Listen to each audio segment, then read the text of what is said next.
So, guys, welcome to the channel again. This is the third part of the PYQs that is from 2019.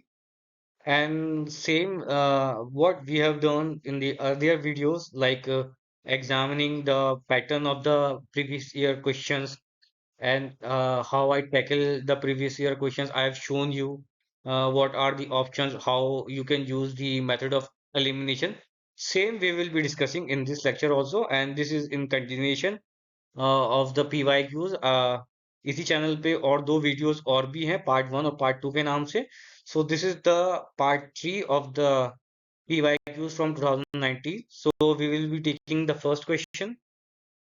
So again, if you have watched my earlier videos you should know that इस तरह के question, these are called hard questions which I think these questions are next to impossible to answer. You can only answer if you have some kind of hint. ठीक है, तो we will go through the question. The question is, the International Court of Justice is indeed a sine qua non for the establishment of rule of law in interstate relationship. So now, who has said this? So the answer to this question is Judge Nagendra Singh. Uh, so I think there is nothing more to explain in this. So we will move on to the next question. Another interesting question from the environmental law. Basically जैसे कि मैंने पहले ही बताया है, case laws, doctrines, all these और अपनी conventions, different kind of things mix up करके एनवायरमेंटल लॉ का पूरा एक रिजीम फॉर्म होता है which we have today. We have different kind of conventions and also ये क्वेश्चन भी ऑलमोस्ट उन्हीं से रिलेटेड है। इसमें we have to do the match the following. इसमें एक हमारा केस है, एमसी मेहता वर्सेस कमलनाथ वाला केस है, फिर स्टेरलाइट इंडस्ट्रीज है, फिर इंटरजेनरेशनल इक्विटी की बात है, फिर एक committee that is Bhurelal committee which has been dealt. So we have to match. तो एग्जाम्पलरी डैमेजेस से रिलेटेड केस है एमसी मेहता वर्सेस कमलनाथ। ठीक है, this is one of the landmark cases in which exemplary damages has been granted by the Supreme Court. ठीक है, second is Sterlite Industries case, that which this particular case addresses the pollution from the industrial fuels which are there. So the third is intergenerational equity and the doctrine of public trust. ये public trust doctrine के अंदर क्या चीज है उसकी बात ये करता है। पब्लिक ट्रस्ट डॉक्ट्राइन बेसिकली ये है कि हमें कोई भी जो रिसोर्स है, if for example if any company is using any kind of resource for any development और for any kind of purpose, जैसे कि अगर हम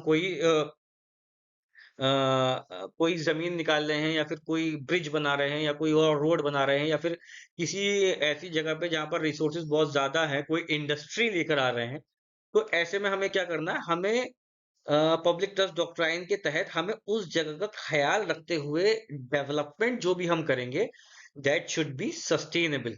ठीक है, ऐसा ना हो कि वो पूरी जगह से उसका जो ओरिजिनल इकोसिस्टम था उसको पूरी तरीके से खत्म कर दे। नहीं, हमें सस्टेनेबल डेवलपमेंट करना है, यानी कि हमें डेवलपमेंट भी करना है लेकिन साथ ही साथ एनवायरमेंट का ख्याल भी रखना है। I hope I have explain this. And the last one is the Bhurilal committee which is concern with which is the committee on air pollution linked to intergenerational rights only. ठीक है, right to benefit preserve our heritage kind of thing is also mentioned what this committee has recommended. So yeah, I think I have explained this जितना मैं कर सकता था। And now we will move on to the next question. Guys, this is an important question from Indian Penal Code.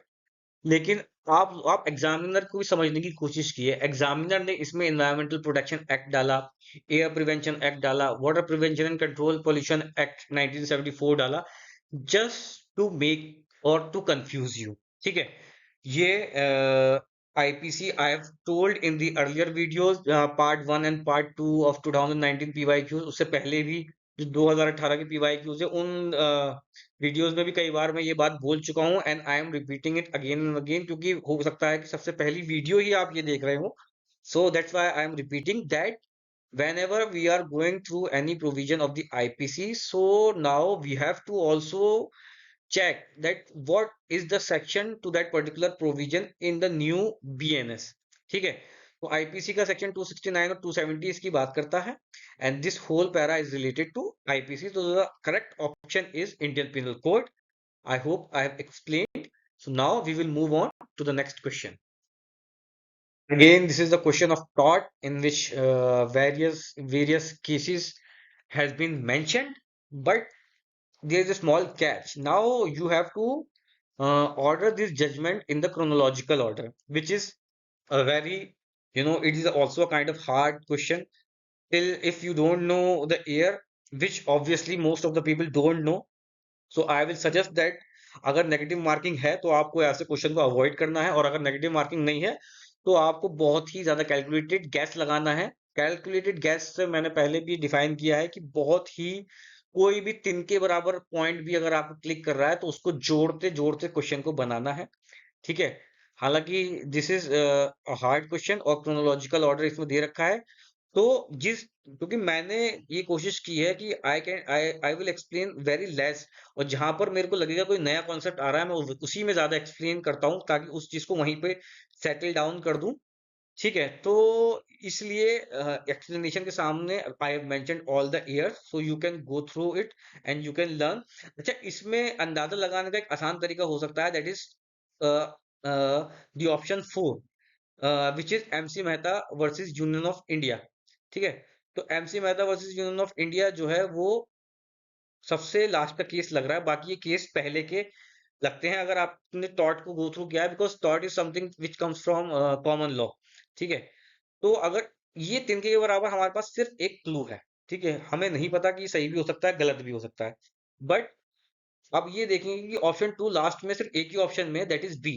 तो अगर मेरे को ये ऑप्शन लगाना होता तो I have marked option B as the answer, क्योंकि नेगेटिव मार्किंग नहीं है। ठीक है।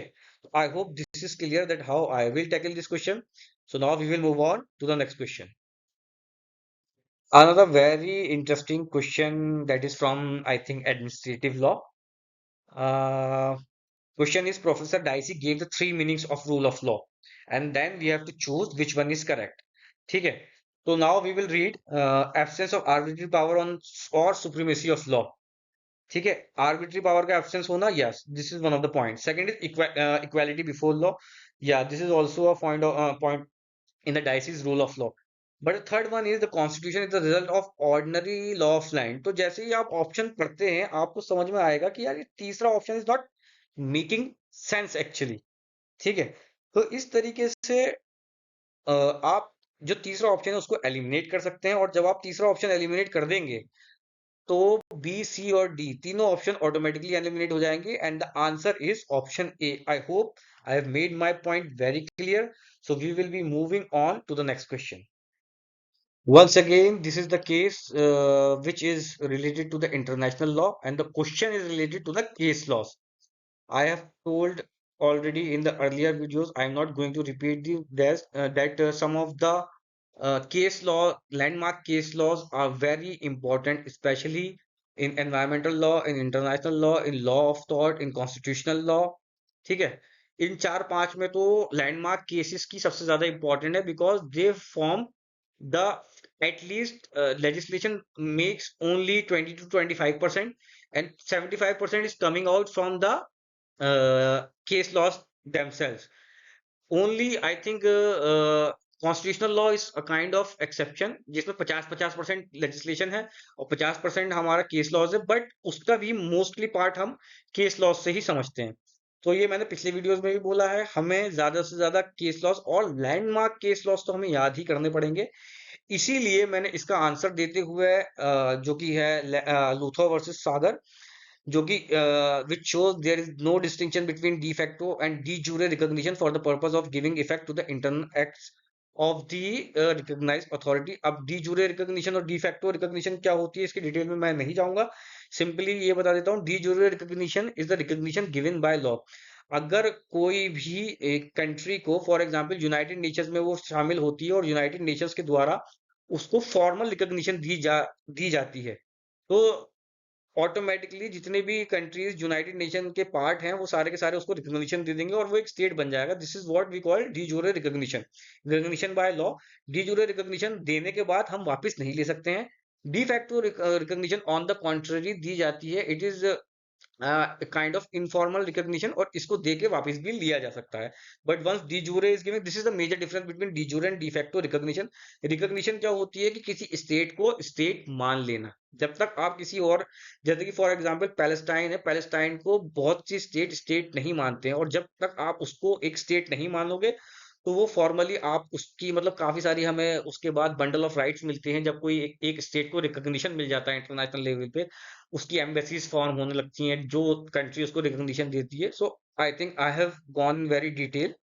ठीक है, तो ऐसी आपका यूएस वर्सेस पिंग भी एग्जीक्यूटिव अथॉरिटी से डील करता है। ठीक है, Russian socialist case state immunity से डील करता है, और guarantee trust company debt repayment से डील करती है। तो almost I have a whole list of cases which I will be making a separate video, but I think I have discussed very much in detail, so we should move on to the next question.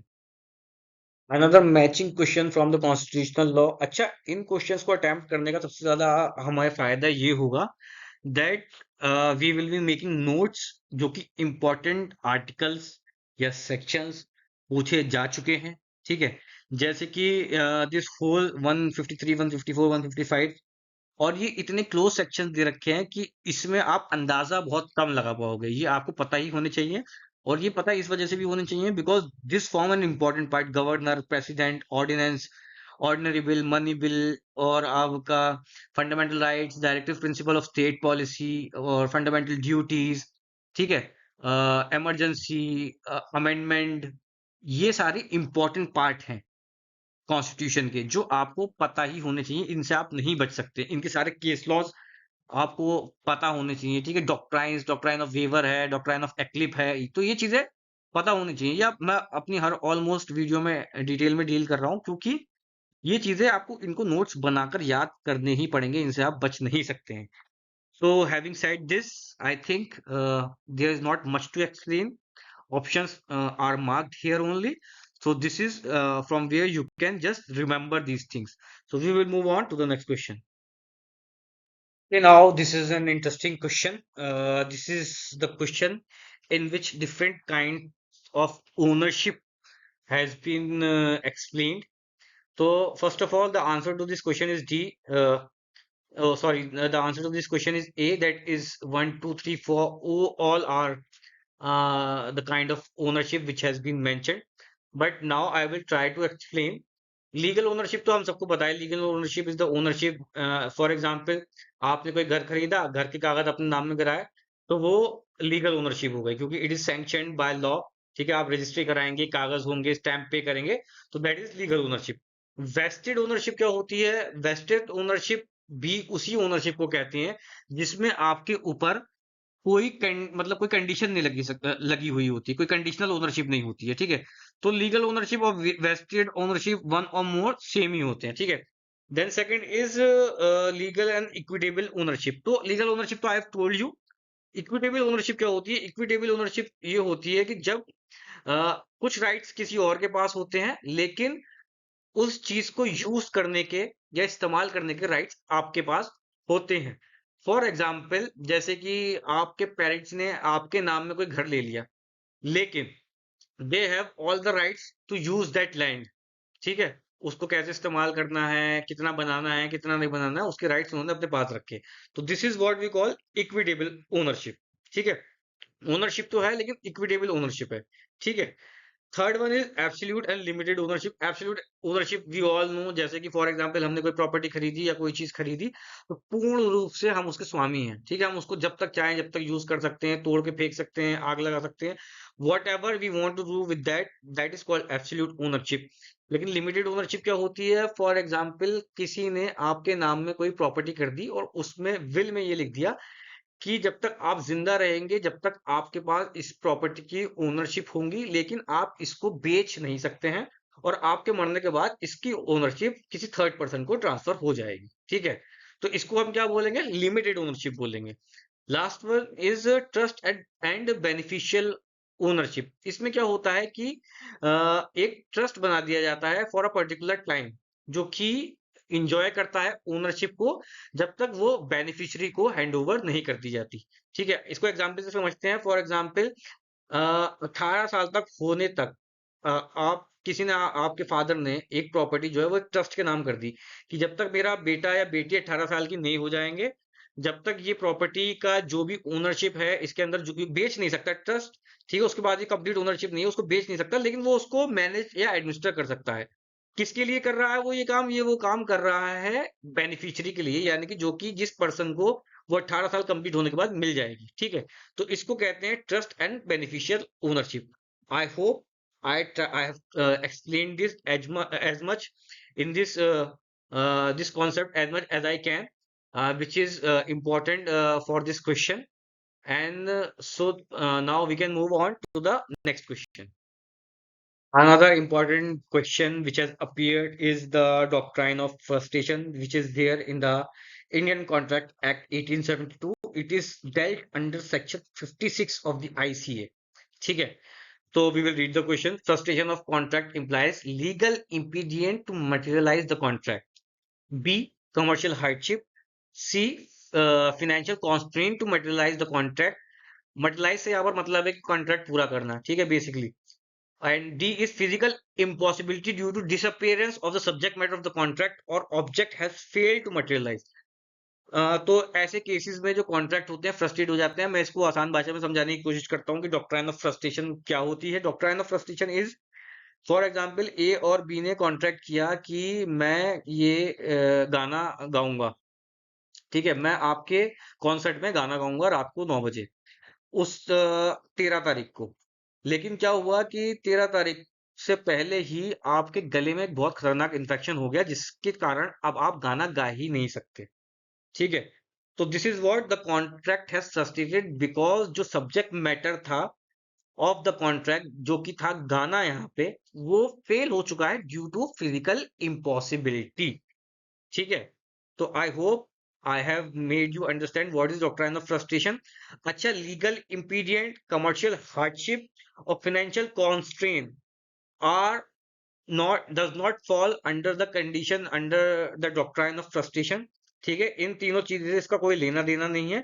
Physical impossibility होनी चाहिए और जो कि subject matter है वो पूरी तरीके से डिस्ट्रॉय हो जाना चाहिए, ठीक है, for the application of doctrine of frustration. I hope I have made my point very clear, so that now we can move to the next question.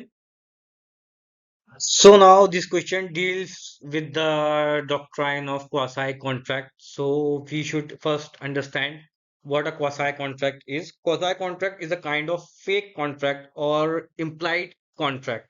It is not a kind of real contract. ठीक है? Because of some kind of unjust enrichment, there creates a legal obligation which can be imposed by the courts. आसान शब्दों में, किसी भी प्रकार का जब कोई अनजस्ट एनरिचमेंट हो जाता है, मतलब किसी पार्टी के पास कोई फायदा पहुंच जाता है धोखे से, तो एक काइंड का क्वासी कॉन्ट्रैक्ट खड़ा हो जाता है, जो कि एक फॉर्मल कॉन्ट्रैक्ट तो नहीं होता, बट क्योंकि वो एक कॉन्ट्रैक्ट होता है वो एनफोर्सेबल बाय लॉ होता है. इसके example section 68, 69, section 70, section 71, section 72 deals with the quasi contract, ठीक है. पहला डील करता है necessary supply to an incapable person. For example, किसी डॉक्टर ने किसी अनकॉन्शियस पेशेंट को ट्रीट कर दिया because it was his duty. तो जब वो पेशेंट होश में आ जाएगा तो वो ये नहीं कह सकता कि आपने तो मुझसे पूछे बिना ही मुझे दवाई दे दी थी या ठीक कर दिया था. He is liable to pay to the doctor because it was a necessary, और पर्सन उस टाइम इनकेपेबल था उसकी कंसेंट लेने की या फिर देने के हिसाब से. तो उसने उनको फायदा, डॉक्टर ने जो उसको फायदा पहुंचाया, तो वो उसका कंपनसेशन या जो भी उसका खर्चा होगा वो उससे बात को ले सकता है, though there was no formal contract. Second is section 69 says payment by an interested person. A pays a debt for B. अगर ए ने बी बी के ऊपर कोई कर्जा था सी का, लेकिन ए ने वो कर्जा सी को दे दिया, तो बाद में ए जो है वो कर्जा बी से ले सकता है. बी इसको मना नहीं कर सकता कि भाई मैंने तो बोला ही नहीं था. नहीं, इस केस में ही is legally bound to pay. Third is non gratuitous act benefiting another. This is under section 70 of the ICJ. इसमें क्या है, किसी ने मिस्टेकनली आपको कोई चीज दे दी और आपने वो चीज कंज्यूम कर ली. फॉर एग्जाम्पल, कोई बंदा धोखे से ब्लिंकिट वाला आके आपके घर के डोर के बाहर दूध टांग गया, दूध की थैलियां टांग गया. आपने वो दूध यूज कर लिया, आपको नहीं पता था वो किसका है, लेकिन आपने उठाया और उसको यूज कर लिया, तो इस सिनेरियो में ब्लिंकिट आपसे पैसे ले सकता है। Next section is 71 that deals with the finder of goods. Finder of goods is also same. If you find someone's lost phone, you must return it. ठीक है, अगर आपको किसी का खोया हुआ फोन मिल गया तो आपको वो रिटर्न करना पड़ेगा, जब आप, वरना वो ओनर, और वो आपने अगर यूज कर लिया और अगर वो कोई पेरिशेबल गुड है, वो आपने यूज करके खत्म कर दी, तो जब भी उसका ओनर आपसे राइटफुली क्लेम करने आएगा तो वो क्लेम कर सकता है। आप ये नहीं कह सकते कि भाई हमारे बीच तो कोई कॉन्ट्रैक्ट ही नहीं था। ठीक है, lastly is money paid by mistake और coercion। फॉर एग्जाम्पल, आपने, आपको यूपीआई करना था अपने दोस्त को, एक नंबर एक डिजिट चेंज हुआ, आपने किसी और को यूपीआई कर दिया, तो लीगली आपका कोई कॉन्ट्रैक्ट तो नहीं था, तो वो आदमी लेकिन आपसे ये नहीं कह सकता कि भाई मैं आपका पैसा वापस क्यों करूं। Under the doctrine of quasi contract mention under section 72 of the Indian contract act, उसको वो पैसे वापस करने पड़ेंगे। I hope the doctrine is clear and all the sections are clear. One more thing, so the answer to this question, that what is incorrect, is in disputes regarding payment for goods or delivered services rendered with a formal contract। Formal contract हो जाएगा तो quasi contract नहीं हो सकता है ना। अगर आपने पहले से फॉर्मल कॉन्ट्रैक्ट कर रखा है तो क्वासी कॉन्ट्रैक्ट की जरूरत ही नहीं है और ना वो होगा, because there is a formal contract, that's why option A is incorrect. I hope you got my point and we can move on to the next question. So in this question, I don't think I have to explain anything. It is a simple question. If you know the answer, you know the case, you can answer this. It is very good. Unless if you don't know, then you don't know. You have to just remember it.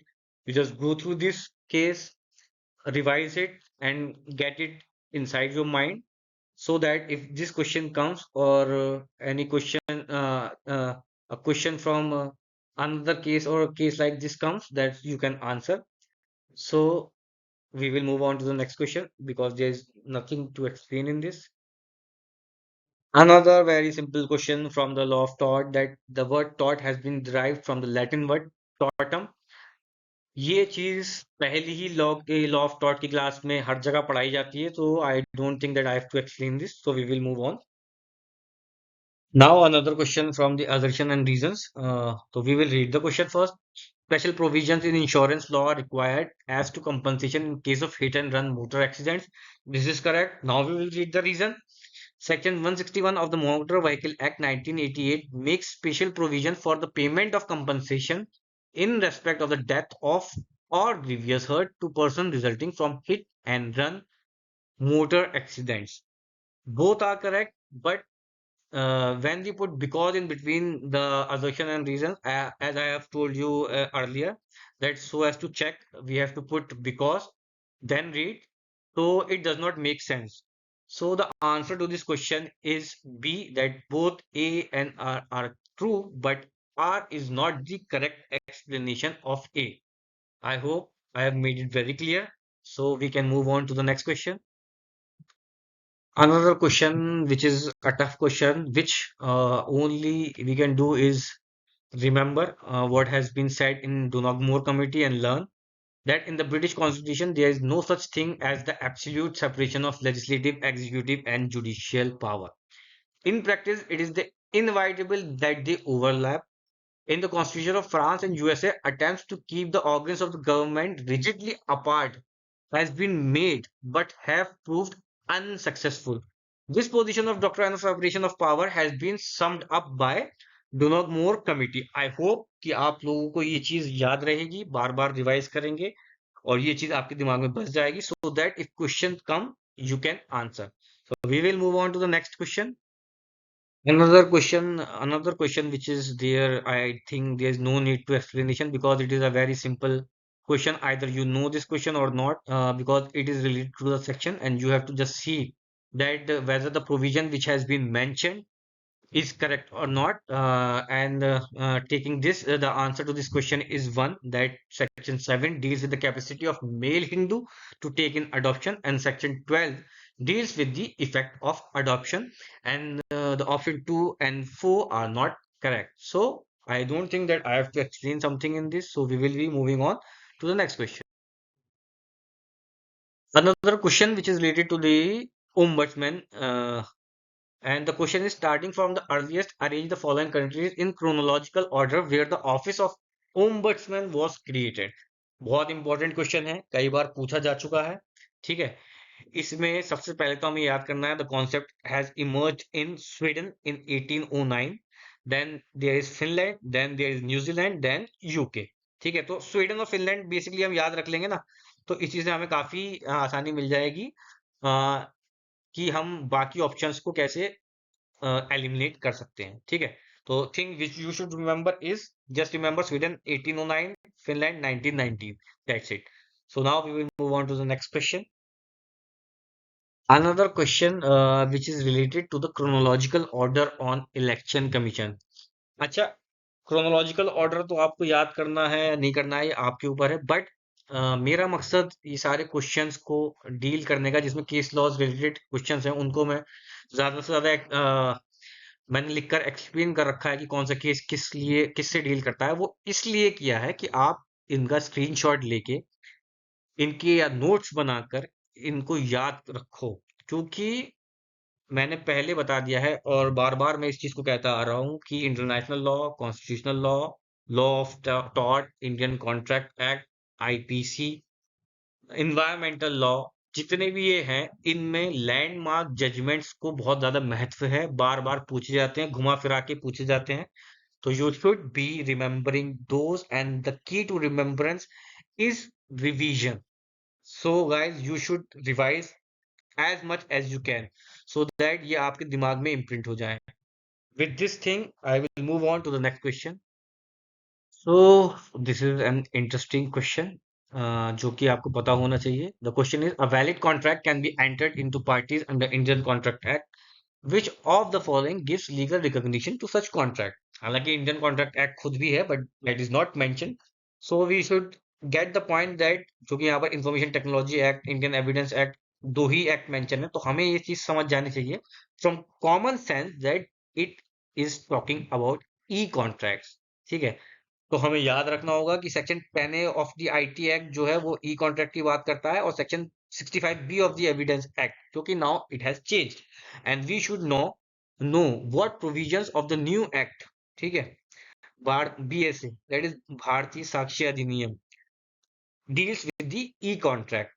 So from this perspective, this question becomes important. I don't think nothing else it has to which it needs to be explained. So we will move on to the next question. So this is a very important question that is related to the judicial activism of India. And ये question आप पढ़ के समझ में आ जाएगा कि ये question जरूरी नहीं है आपको लॉ आता हो तभी आप इसका जवाब दे पाए, but this is something which is related to the common sense. Then you will read the options, you will come to know. First is denial of court access to the poor, downtrodden and underprivileged section of the society who do not have sufficient means to approach the court. Yes, this is one of the important things why the judicial activism started in India. Second, maladministration, misuse of public office and rampant corruption. Yes. Third is increasing social problems as environmental pollution, child labor, smoking in public place, मुरली देवरा वाला case है, punishable conditions of prisoners and exploitation of women, Vishakha guidelines, ठीक है। Fourth, gross violation of human rights, all are there, very common sense वाला question है, इसको you can answer very easily. So we will move on to the next question. Another easy question, that which of the following form the part of International Bill of Human Rights? जाहिर सी बात है UDHR तो है ही। International Covenant of Civil and Political Rights is there. Third is International Covenant Economic and Social and Cultural Rights is there. Fourth, the optional protocol to the International Covenant on Civil and Political Rights. ठीक है, इसका जो option दे रखा था शायद that ने वो दिया था 1, 2 and 3 only, that is O A, but according to my research, the option C is the most appropriate. That the optional protocol to International Covenant on Civil and Political Rights. So now I leave it up to you. कौन सा option आप choose करते हो? So we will be moving on to the next question. Another important question that is related to the amendments made in 2018 in the IPC. ठीक है, and that's why I am saying this again and again. I'm reiterating this thing that you should know what are the changes has been made in the BNS in 2023. ठीक है, on which date it has been implemented, that is 1 June, which you should remember. सो ये सारी चीजें इसको मिलके important बना देती हैं, और इसको पढ़ के आपको इजीली समझ में आ जाएगा कि यूजीसी नेट हो या कोई भी एग्जाम हो, recent amendments are very important part which you should know what changes has been brought down, what has been added, what has been subtracted. So yeah, so now we will move on to the next point, next question. Another question that is related to the case law in the international law, और ये बात मैं कई बार कह चुका हूँ तो I will not repeat. Just go through this question and you will learn 4 cases. First is the answer to this question, that is the law of the nation. ये basically sources of law पूछ रहा है, किस case में बोला गया था, तो क्वीन वर्सेस केन जो है इसका एग्जाम्पल है। उसके अलावा Westland Central Gold Mining deal करता है स्टेट सक्सेशन से। SS Lotus case is an important landmark judgment on the jurisdiction. And Luther versus Sagar, we have earlier discussed, it is related and it is a landmark judgment that is concerned with the recognition of foreign state. So I hope चारों case आप याद रखेंगे, इनको अपने दिमाग में भर लेंगे, क्योंकि ये चारों में से कोई सा भी केस पूछा जा सकता है। इस बार क्वीन वर्सेस केन पूछ लिया, लेकिन इट कैन बी, पिछली बार लूथर वर्सेस सागर था, एसएस लोटस भी हो सकता है। So that's why international law में केसेस की बहुत इंपॉर्टेंस है। So we will be moving on to the next question. Another assertion and reason question which is from the Hindu law this time, और ये बहुत ही सिंपल क्वेश्चन है। assertion है every Hindu is bound to maintain his or her legitimate और illegitimate minor Hindu children। जिसने भी Hindu law थोड़ा सा भी पढ़ा होगा उसको ये चीज पता होगी कि this is true. Second is the reason behind this is under section 22 of the Hindu adoption and maintenance act 1956, a legitimate or illegitimate minor child may claim maintenance from his or her father or mother. This is mentioned under section 20, so clause 2. So the reason and assertion both are true. So the option will be C. So now we can move on to the next question. Another important question in which I will explain the difference between civil liability and criminal liability. More or less, it is already explained in this question and its option. So we will read the options. And the thing which you should note that in this question it is asked which of the following statement is not correct। ठीक है, तो ये चीज mind में रखनी है। ये मैंने पहले ही बोला है, नॉट देखना है, क्वेश्चन को पहले ढंग से रीड करना है। क्वेश्चन रीड करने में कुछ लोग जल्दी जल्दी में गलती कर देते हैं, नॉट की जगह, नॉट करेक्ट की जगह कुछ और पढ़ लेते हैं, नॉट मिस कर जाते हैं, करेक्ट पढ़ लेते हैं, तो गड़बड़ हो जाता है। So you should keep this thing in mind.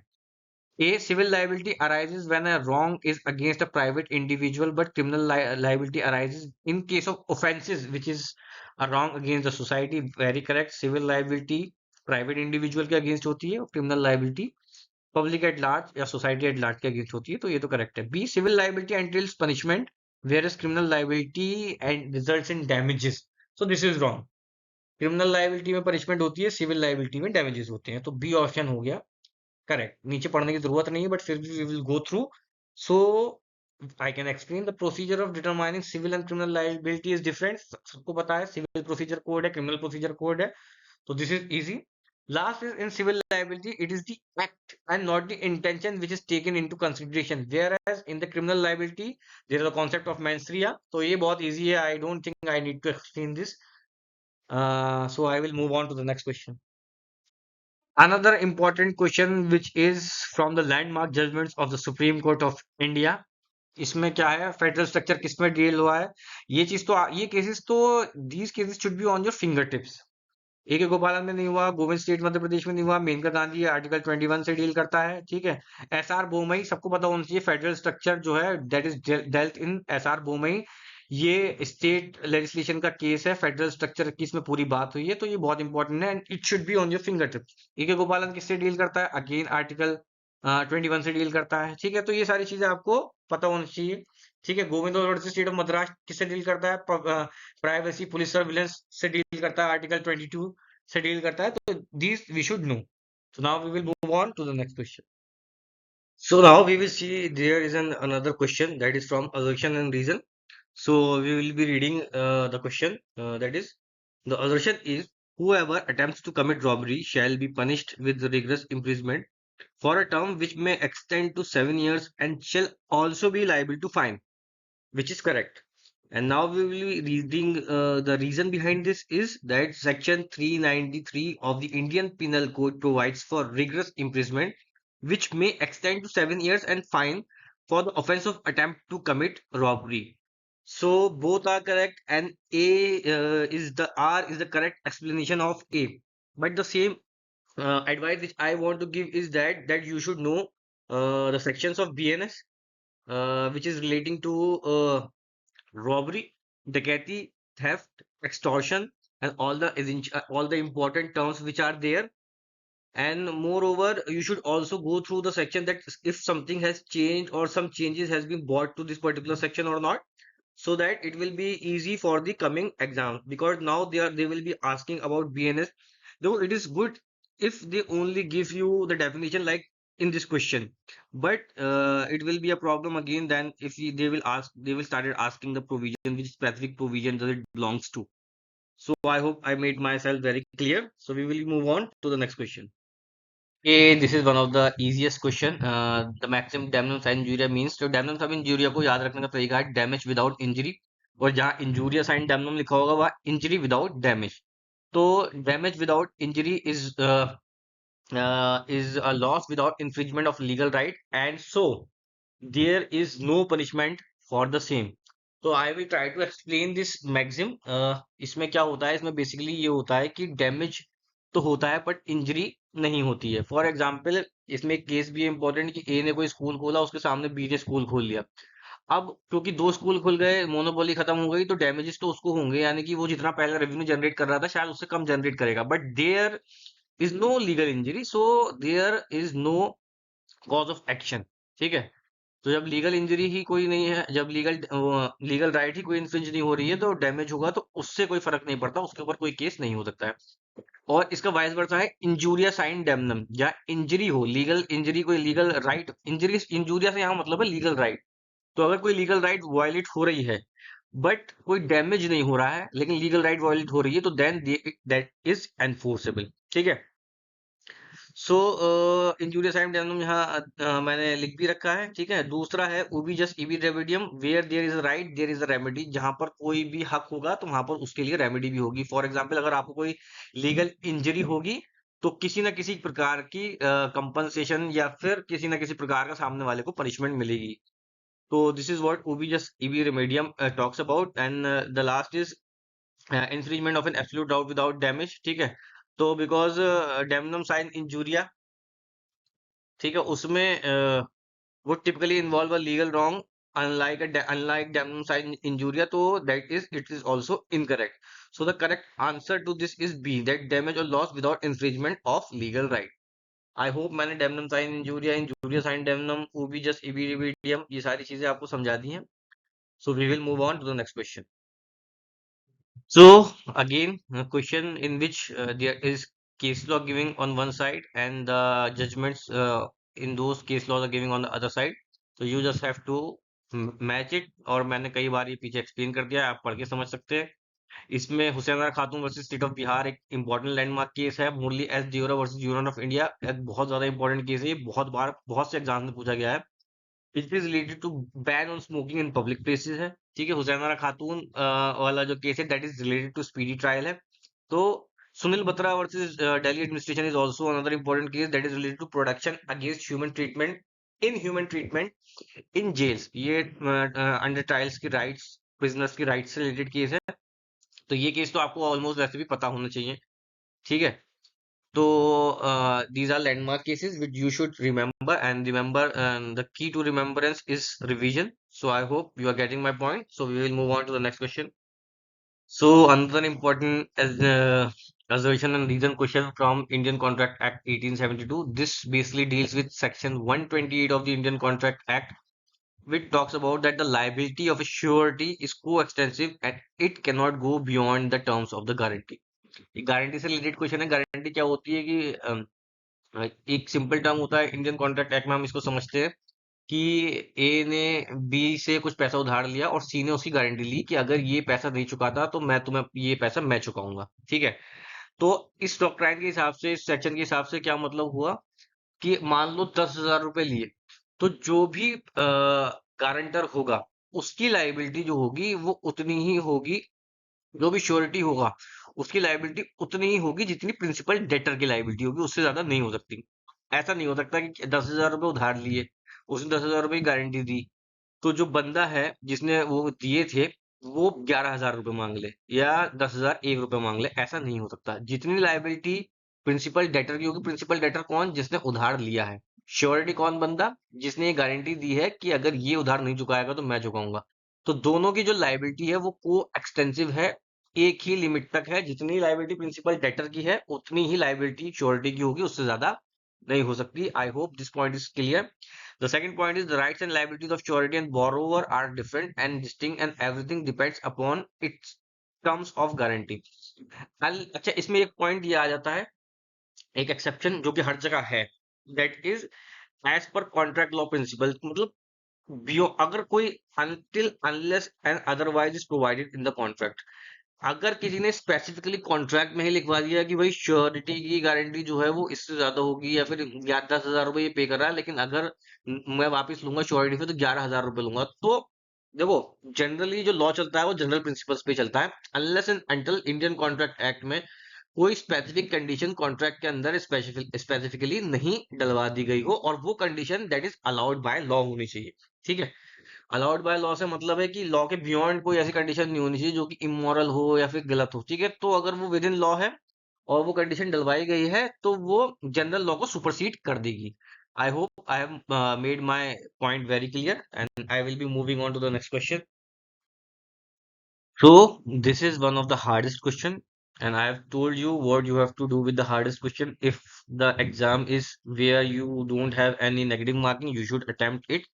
And but इसमें तो ये तो इतना भारी क्वेश्चन है कि कन्वेंशन ही सीधी सीधी पूछ ली है, तो इसका तो मेरे को लगता नहीं किसी को अंदाजा होगा। ठीक है। पर मेयरली आप तुक्का लगा सकते हैं, इसके अलावा इसमें कुछ नहीं कर सकते हैं। तो I don't think that I need to explain this. You just read it, go through it, and just move on to the next question.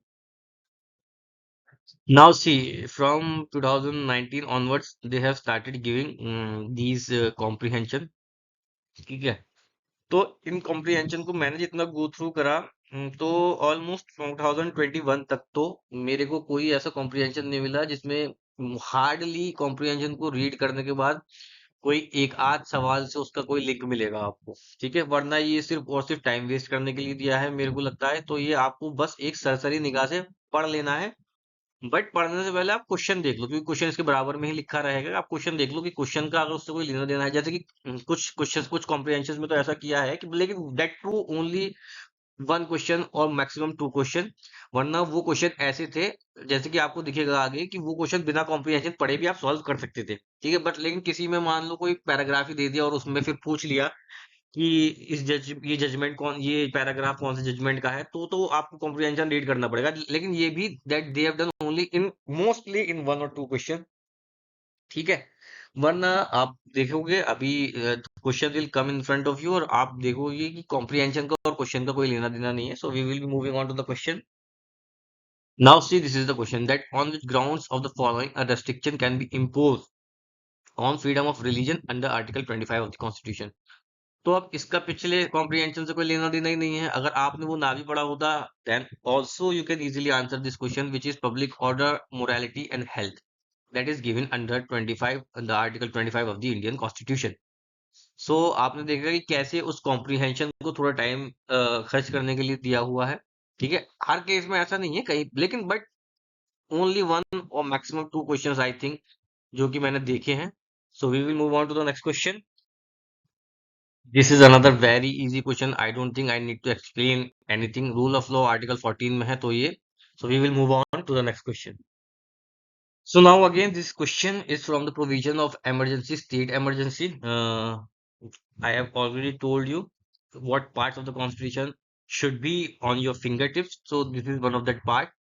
अब इसमें exactly question जो पूछा है, जो प्रोविजो दे दिया है और प्रोविजो आपको बिल्कुल याद ही होना चाहिए कि ये इस प्रोविजो में ये बोला है या नहीं है, so I don't think there is something to explain. So just go through this, learn this, remember this through revision, and I will be moving on. Another easy question, because in Re Berubari case, it was held that preamble is not the part of the constitution. बहुत ज्यादा easy question है, ठीक है. केशवानंद भारती तो सभी law students को I think पता होता है. Apart from law students, political science के स्टूडेंट्स को भी शायद ये केस पता ही होता होगा, because it is that much of importance. Golaknath versus State of Punjab, we all know. Buckingham and Carnatic Company Limited versus Vengaya. This case is related to a labor law case that is not related to constitutional interpretation at all. So now it's very easy question. I think I will go to the next question. Another very easy question. ठीक है, which of the following provision, तो ये हम एक तरीके से देखो बहुत easy question है. 352 नेशनल इमरजेंसी की बात करता है, ठीक है. Arm rebellion war and all. 356 allow the imposition of president rule, state emergency की बात करता है. And 360 we all know it's is related to financial emergency. तो ये बहुत इजी क्वेश्चन है, that the same is dealt under article 355. May be वैसे तो आप it should be on your finger tips, ठीक है, लेकिन 355 में भी हो सकता है कि आपके फिंगर टिप्स पे ना हो. So you can easily get it from the method of elimination. I hope I have made my point very clear. So we will move on to the next question. Another comprehension question. आप इसको एक बार go through कर लो, and then I will tell you. Then you will see yourself that the question which is asked, uh, it has nothing to do with this. If you अगर आपने इसको पढ़ा नहीं भी होता, then also you will be able to answer the next question. So see this question. So see the next question. Now see this. This is a simple question. इसमें क्या है, अगर वो कॉम्प्रिहेंशन आपने ना भी पढ़ा होता, देन ऑल्सो अगर आपको इसका जवाब पता है तो पता है that who defined jurisprudence as a formal science of positive law. Everybody knows that it's Holland, ठीक है. तो ऑस्टिन नहीं है, एचएलए हार्ट नहीं है, सेल्मन नहीं है, ठीक है, क्योंकि ऑस्टिन ने philosophy of positive law command theory दी है, ठीक है. HLA Hart modern analytical jurisprudence जो भी है. तो ये बेसिकली, क्योंकि ये तो एक ऐसी चीज है जो आपको याद होनी चाहिए, रटने वाली चीज है, किसने कौन सी कोटेशन बोली है. ऑल दो मैंने आपको तरीका बताया है कि कैसे आप अंदाजा लगा सकते हैं. आप इसमें तो Austin, HLA Hart, Holland, Salmond almost सभी पॉजिटिव स्कूल से बिलोंग करते हैं, ठीक है. तो जब सेमी स्कूल दे दिया जाएगा तो थोड़ा सा आपको फिर जो खेल है वो बिल्कुल 100% वो हो जाएगा कि आपको पता ही होना चाहिए एग्जैक्टली किसने बोला है. So moving on to the next question. So now coming to this question, this is an interesting question, but a bit vague question. कैसे? Because the question is, in the right of above, answer the following.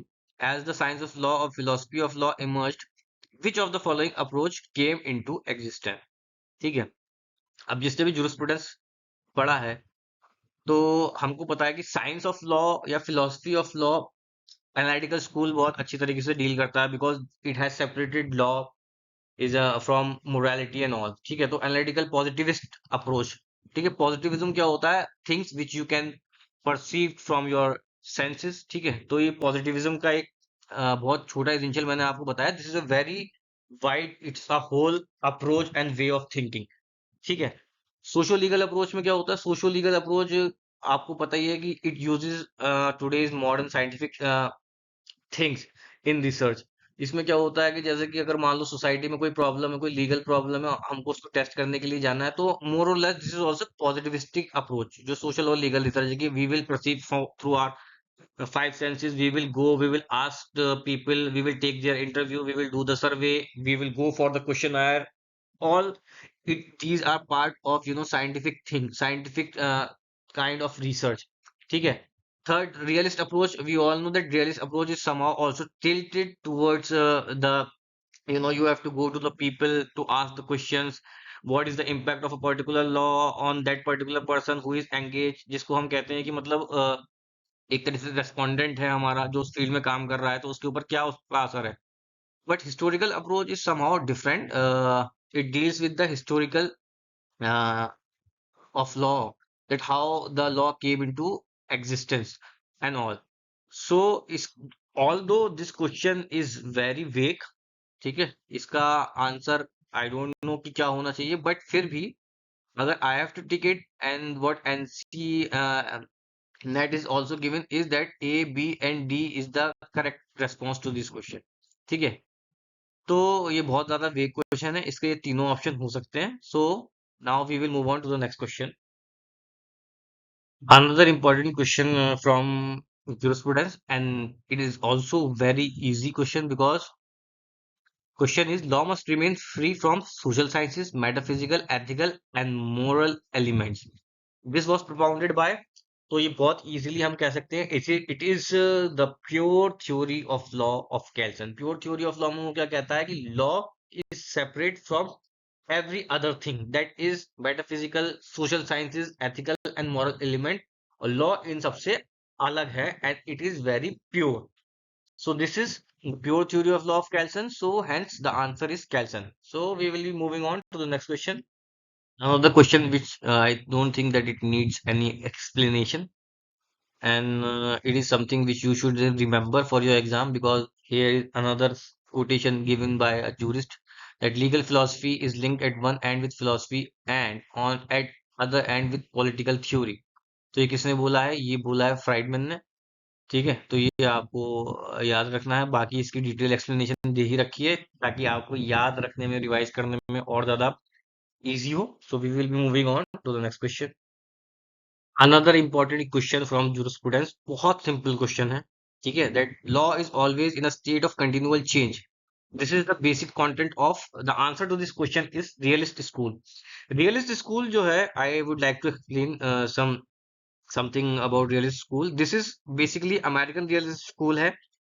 और ये school of thought जो है बहुत recent developed हुआ है. ठीक है, and this is pro precedent, that is judgments. ठीक है, तो ये मानता है कि जजेस और जजमेंट्स में है सोसाइटी को चेंज लाने की एक बहुत बड़ी शक्ति होती है. जो भी फॉलोवर है, जैसे कि आप इसमें होम्स हैं, ऑलिवर वेंडल होम्स हैं, लेवलिन हैं, और भी कई सारे जूरिस्ट हैं, तो उनका मानना है कि जो अपने प्रेसिडेंट्स होते हैं, they can bring a lot of changes in the society because American system is pro president and even Indian system is also pro president. तो रियलिस्ट स्कूल के जितने भी जूरिस्ट हैं, उनका ये मानना है, और रियलिस्ट थॉट ऑफ स्कूल इसी पे चलता है. और इसको अगर मैं और सिंपल तरीके से एग्जांपल देकर समझाऊं, तो कुछ जजमेंट जिसने सोसाइटी में चेंज लाए हैं, तो जैसे कि Vishakha versus state of Rajasthan है.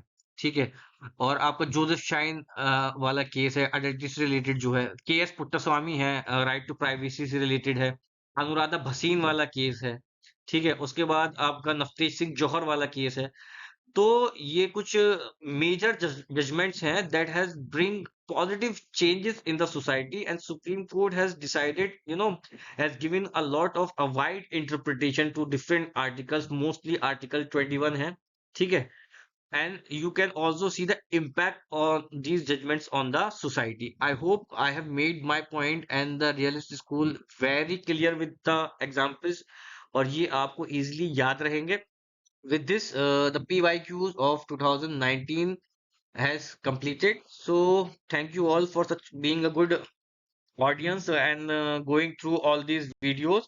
So now we will be meeting in the next video, that will be from the PYQs of 2020, which I will be covering in 3 parts.